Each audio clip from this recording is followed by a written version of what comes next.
نتوكل عليه ونعوذ به من شرور أنفسنا ومن سيئات أعمالنا من يهده الله فلا مضل له ومن يضلله فلا هادي له أشهد أن لا إله إلا الله وحده لا شريك له وأشهد أن سيدنا ومولانا وحبيبنا محمدا عبده ورسوله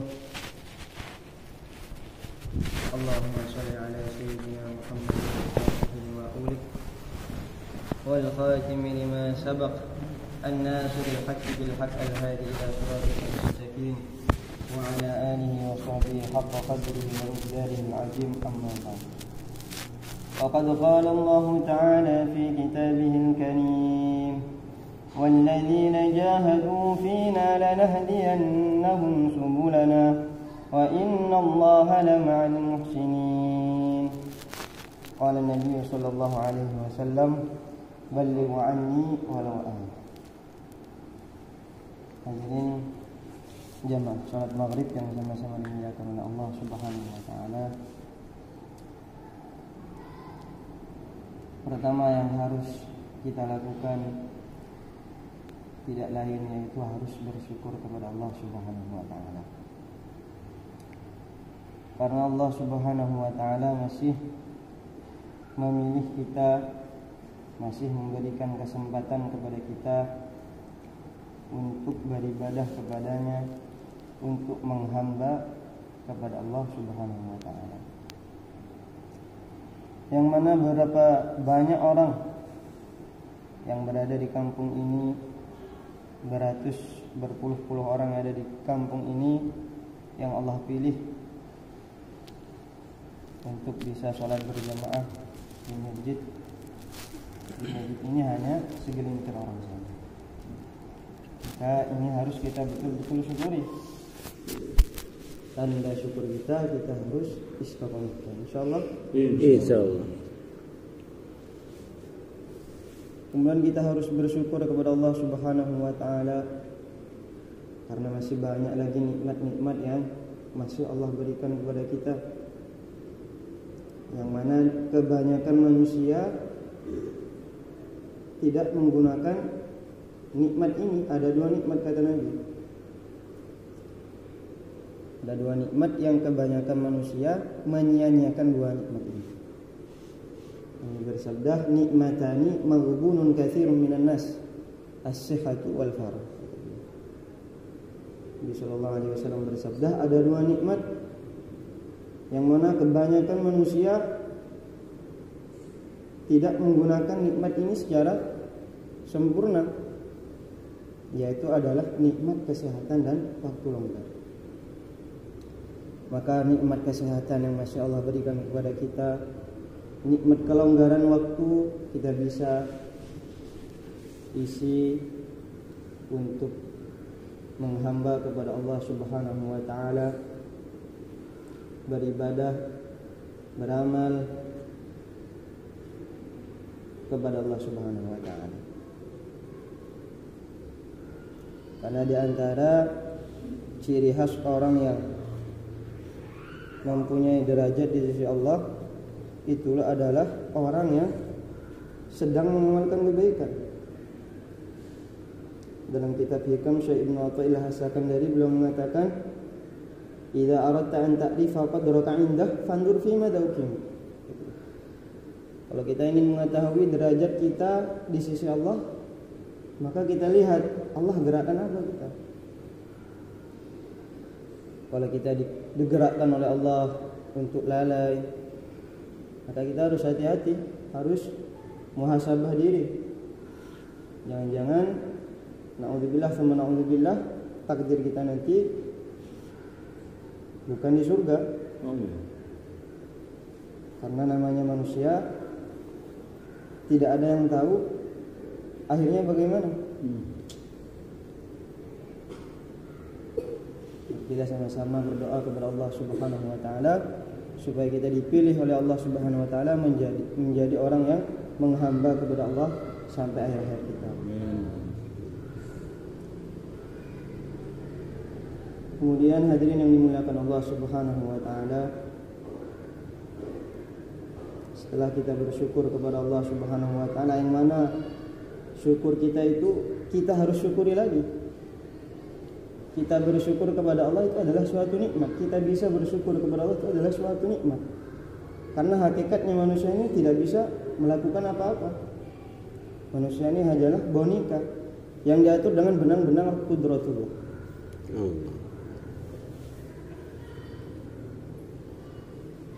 Hadirin yang dimuliakan oleh Allah Subhanahu wa taala. Kemudian setelah itu kita harus mempunyai keyakinan bahwasanya kesuksesan kita ini bukan terhadap pangkat kita yang tinggi, bukan. Kesuksesan, kebahagiaan kita ini bukan terdapat pada harta yang banyak. Karena Nabi bersabda, "Ad-dunya sijnul mu'min wa jannatul kafir." Dunia itu adalah penjara bagi orang-orang yang beriman dan adalah surga bagi orang-orang kafir. Maka ada sebuah cerita, dulu ada seorang nenek-nenek orang Nasrani sowan kepada baginda Nabi, "Ya Nabi, engkau bersabda, ad-dunya sijnul mu'min wa jannatul kafir." Sedangkan saya ini orang Nasrani, kata nenek-nenek tersebut. Dan saya tidak mempunyai harta sama sekali.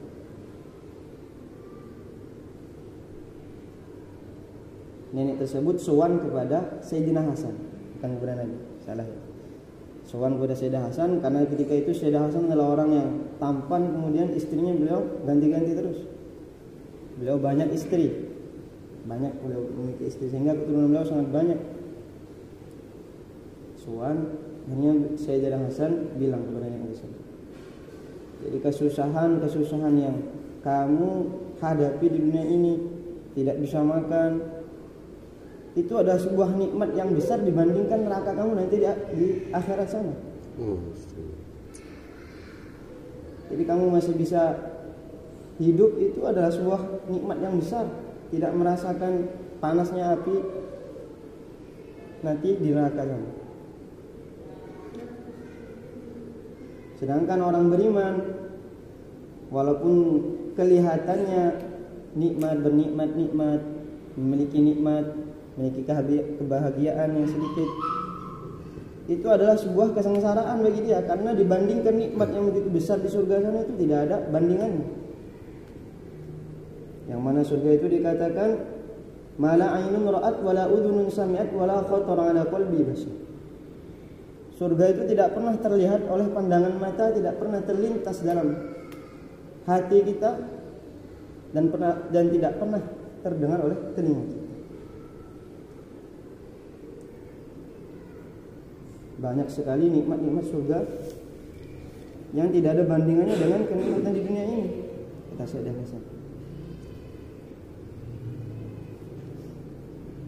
Bahkan di surga ada namanya hurun ain. Hurun ain itu hur putih bersih kulitnya, ain yang bermata biru. Itu adalah untuk orang-orang yang beriman.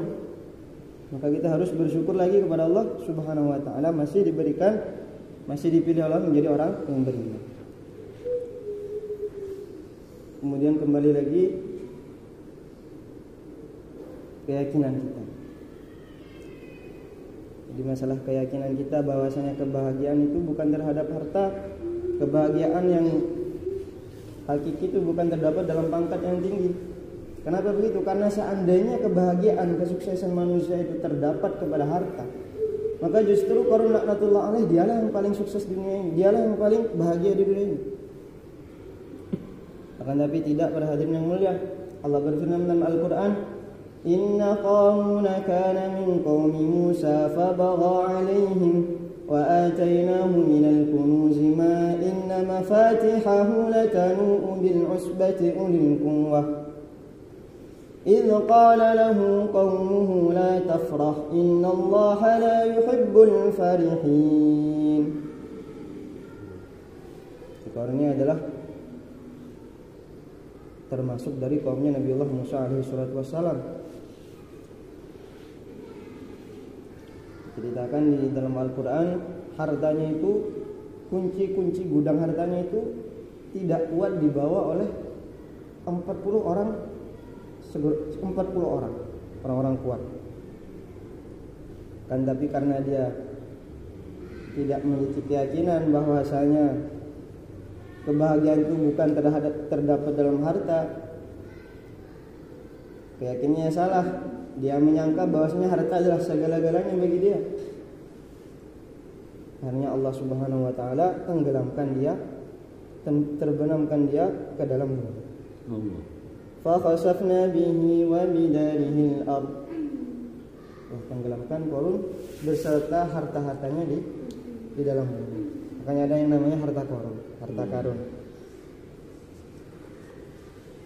Kemudian seandainya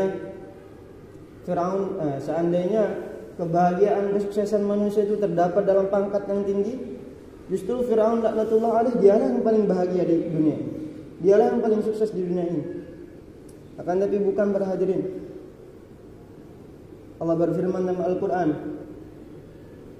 wa qala fir'aunu ya ayyuhal mala'u ma 'alimtu lakum min ilahin ghairi fa'awkidni ya hamanu 'ala at-tin faj'alni sarha la'alli attali'u ila ilahi Musa wa inni la'adhunnuhu minal kadhibin.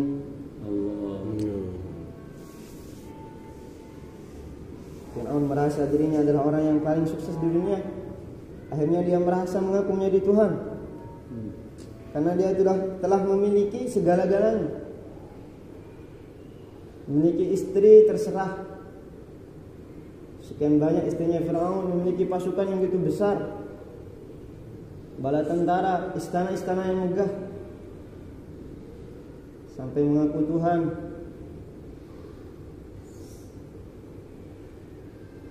Akan tapi Allah berfirman dalam Al-Quran, فَأَخَذْنَاهُ وَجُنُودُهُ فَنَبَذْنَاهُمْ فِي الْيَمِّ. Akhirnya karena rasa sombongnya Fir'aun, Allah Subhanahu wa taala tenggelamkan ia dalam lautan bersama bala tentaranya. فَأَخَذْنَاهُ وَجُنُودُهُ فَنَبَذْنَاهُمْ فِي الْيَمِّ.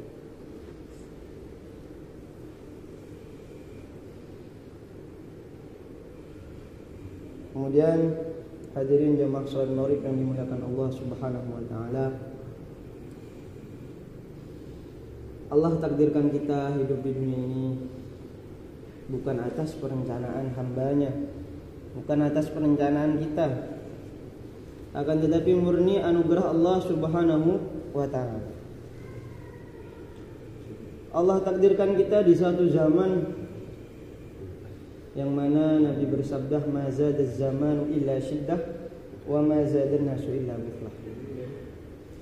Senantiasa zaman tambah lama tambah berat, tambah lama tambah buruk, tambah lama tambah buruk. Wa ma zadan nasu illa biflah, dan tidak tambah lama zaman kecuali tambah bakhil orang-orang. Tidak mau mengorbankan waktunya untuk mengamalkan agama, tidak mau mengorbankan hartanya untuk agama. Seperti itulah keadaan kita sekarang ini. Kebodohan sudah merajalela di mana-mana.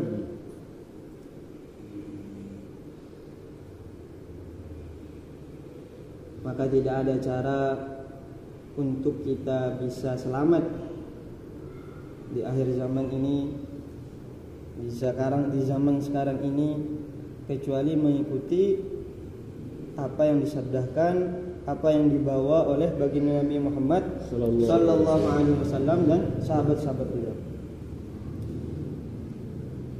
Maka suatu ketika Nabi bersabda, yushikul umam an tada'a alaikum kama tada'al akalatu ila qas'atiha.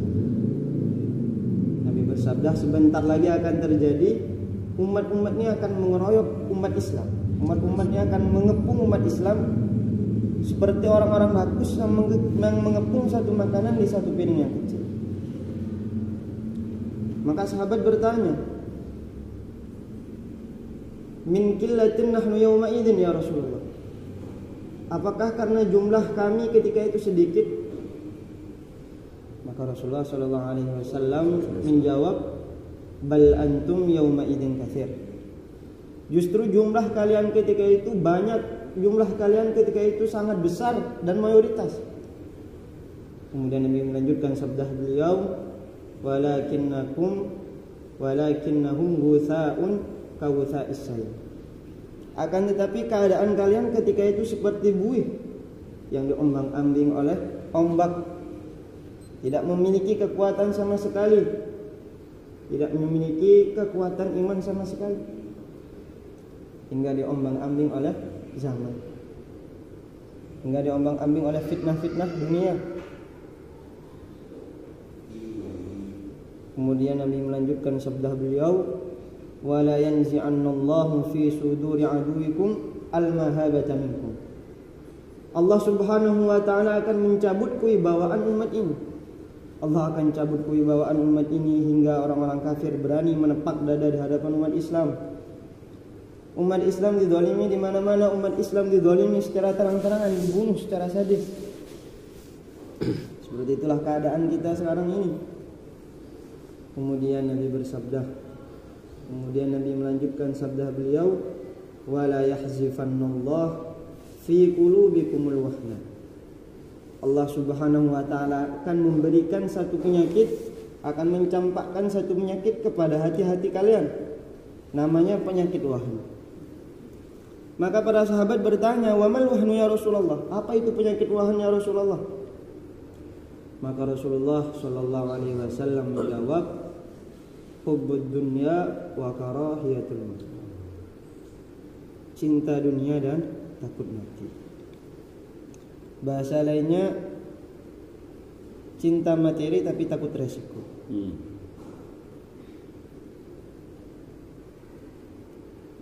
Maka tidak ada cara supaya kita ini selamat di zaman sekarang ini melebihi cara yang sudah ditunjukkan oleh baginda Nabi, yaitu untuk tidak mencintai dunia, untuk tidak terlalu mencintai dunia. Sebagaimana generasi terlebih dahulu, generasi terdahulu yaitu generasi para sahabat radhiyallahu anhum. Mereka adalah generasi yang sangat hebat. Walaupun jumlah mereka sedikit, akan tetapi orang-orang kafir tunduk di bawah telapak kaki mereka. Kerajaan Persia tunduk di bawah telapak kaki mereka. Pada suatu ketika Sayyidina Khalid bin Walid mengirim surat kepada Raja Persia ketika itu. Isi suratnya itu sangat sederhana sekali. Aslim taslam. Masuk Islam selamat. Salamun ala man ittaba'al huda. Selamat bagi orang yang mengikuti petunjuk. Kemudian ditulis, aku telah membawa satu pasukan yang lebih mencintai kematian daripada kalian mencintai khamar-khamar. Bagaimana generasi terdahulu itu, mereka adalah orang-orang yang tidak cinta terhadap dunia, sehingga mereka adalah generasi yang sangat hebat, menjadi generasi yang terbaik. Khairul quruni qarni, kata baginda Nabi, sebaik-baik generasi adalah generasiku. Maka bagaimana kita latih sedikit demi sedikit dengan cara meluangkan waktu kita sejam, 2 jam, sehari, 2 hari beriktikaf di masjid, 3 hari beribadah kepada Allah Subhanahu wa ta'ala.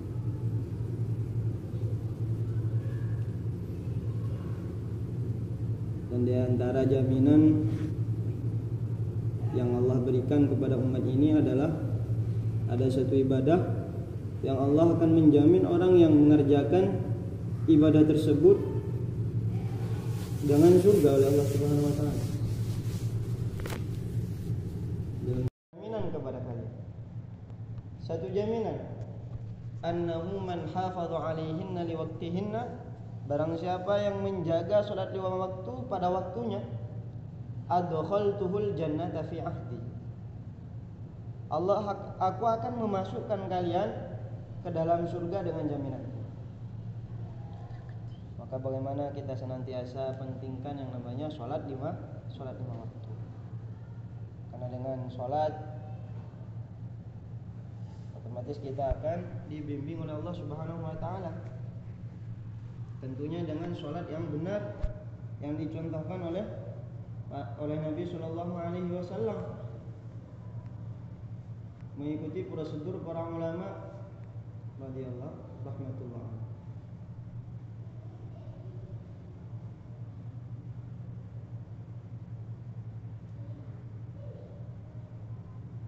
Kemudian diantara caranya supaya kita ini nanti dikumpulkan dengan orang-orang soleh di surga sana adalah dengan mencintai mereka. Walaupun perbuatan kita ini banyak berlumuran dengan dosa, tapi kita mengharap, Allah berfirman, ana inda dzanni abdi bi, saya ini tergantung persangkaan hambaku. Maka kita harus selalu sunuzon kepada Allah Subhanahu wa taala. Bersabda, al-mar'u ma'a man ahabba. Seseorang itu bersama dengan orang yang ia cintai kelak di surga, di akhirat sana. Maka bagaimana kita mencintai orang-orang soleh, mencintai para ulama, supaya kita nanti dikumpulkan oleh Allah Subhanahu wa taala bersama mereka, bersama orang-orang soleh. Kemudian yang terakhir, tidak lupa kita harus berdoa kepada Allah Subhanahu wa taala. Berdoanya adalah sebuah kewajiban. Bahkan di dalam sholat kita diajarkan untuk selalu berdoa minta hidayah. Ihdinas siratal mustaqim, tuntunlah kami siratal mustaqim, kepada jalan yang lurus, yaitu jalannya dan nabiyyin wasiddiqin wasyuhada wassalihin wa hasuna ulaika rafiqa. Jalannya para nabi, jalannya para rasul, para siddiqin, orang yang mantap imannya, Sayyidina Abu Bakar radhiyallahu anhu.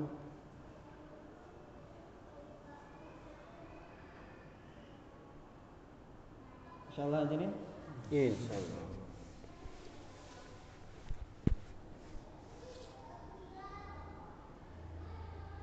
Mungkin itu saja yang bisa saya sampaikan. Kurang lebihnya saya mohon maaf. Untuk sempurna majelis kita tutup dengan doa kafaratul majelis. Subhanallah bihamdihi, subhanallah wa bihamdika, asyhadu an la ilaha illa anta, astaghfiruka wa atubu ilaik. Assalamualaikum warahmatullahi taala wabarakatuh. Waalaikumsalam. Bukan taklim. Taklim. Kita kan.